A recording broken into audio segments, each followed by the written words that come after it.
I'm super excited about today's recipe. It is a roasted sweet potato grain bowl and it has so much flavor. The first step is going to be preparing your sweet potatoes. To do that, we need to poke some holes in some sweet potatoes, wrap them in foil, and then we're gonna bake them in the oven until fork tender.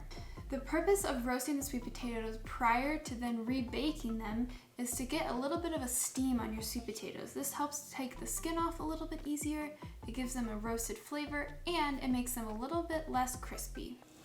After the initial bake, you're going to peel your sweet potatoes and then coin them, season them with salt, pepper, garlic, and then rub them around with some olive oil on a baking tray.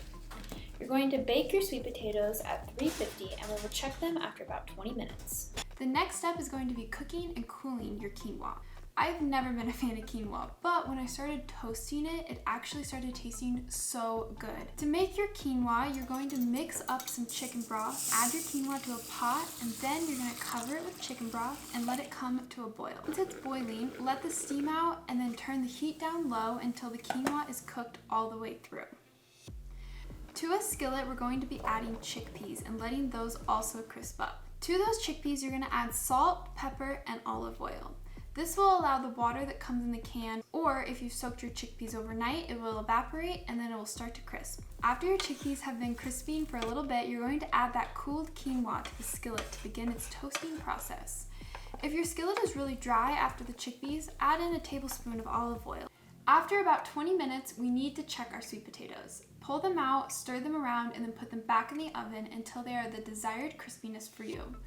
I usually wind up roasting mine for about 45 minutes. Today we're going to be making a goat cheese that's whipped up with honey and dill.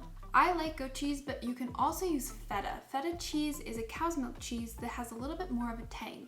It is really good. To a blender, we're going to be adding that goat cheese with the rind removed. Then we're going to be adding in ingredients like Greek yogurt, fresh dill, a garlic clove, honey, salt, pepper, and if we need, some lime juice. We're going to blitz that all together and then we're going to give it a taste and adjust as needed. I usually find I need a little bit more salt with goat cheese than feta cheese. The last step of prep is just chopping up some cherry tomatoes. I like to leave the cherry tomatoes uncooked because they add just a bright, fruity note to everything. Here are our sweet potatoes. This was the final ingredients that I was waiting on. These were taking a little bit longer to cook today, but they're ready and we're finally ready to serve up our delicious grain bowls. Let's do it. The amounts we made today should last you between 2 to 3 people for a couple of days, depending on how hungry you are.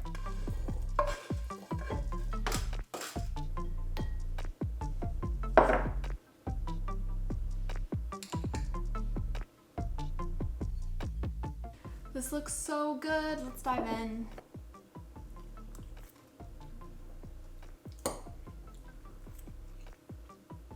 These bowls are great because they can be served all week if you make extras with your favorite proteins. I like to eat mine with chicken, beef, or even tofu if I have it on hand.